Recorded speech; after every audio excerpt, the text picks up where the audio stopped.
One memory I have, I was on swim team when I was, sixth grade, when I was grade school. And of course it was in the winter. And back then, parents didn't take their kids anywhere. You just, I walked home from the Y, from downtown, with wet hair, and it was cold.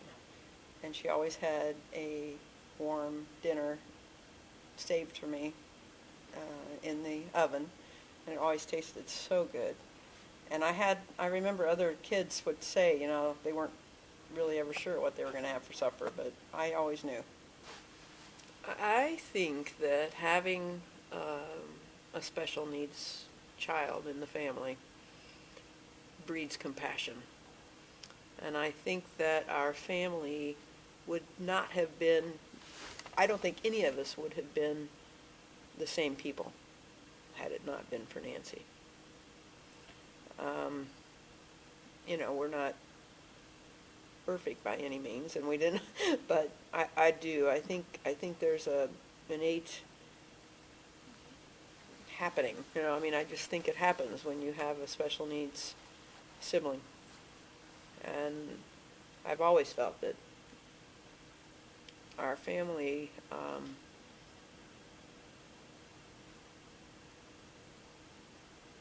wouldn't have been the same, And Mom, I don't think Debbie and I don't think we inherited the same genes in a lot of ways, because we don't stay up till 2 o'clock cleaning and doing laundry. And I'm not sure if we would have been the fighters that Mom was to get what Nancy needed. I think that Mom graduated cum laude from Roseville High School. Now, they probably only had about 20 or 30 students at that. But she started off in a one-room grade school and said that that's why she was so good at her English and her geography and all those skills, because they had to help the younger ones. So she had some, she had younger siblings. She was with younger kids in school, helping others. And she's smart, and she was driven.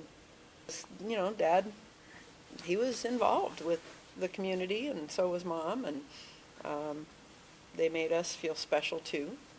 I don't feel like we were ever left out, or any of us were treated. Mom was always yelling at me to clean my room and, all the normal stuff, and I didn't do it, and, but, no, we'd ask Dad to do things, he'd say yes, and then Mom would get mad because she'd already told us no, She was kind of the boss at home. But, yeah, I admired my parents greatly, and we'll never be able to reach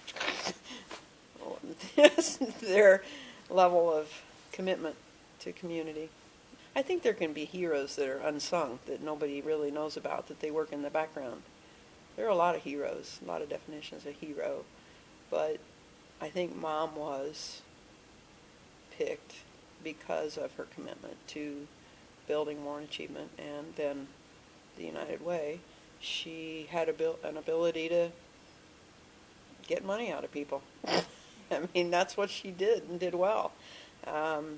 She was likable. She loved, when she was older and retired and at home, and Debbie and I were looking out for her some because she had a lot of surgeries, she just wanted to go to the grocery store every day, and it was to socialize. She loved people. She loved being around people.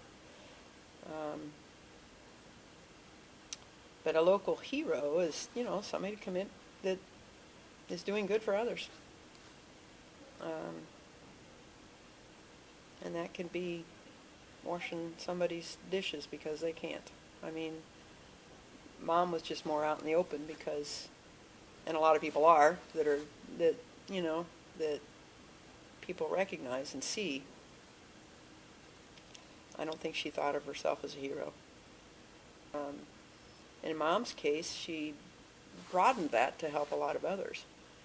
But I don't remember thinking of her as a hero. I just remember being very proud of her. I felt proud to be their daughter.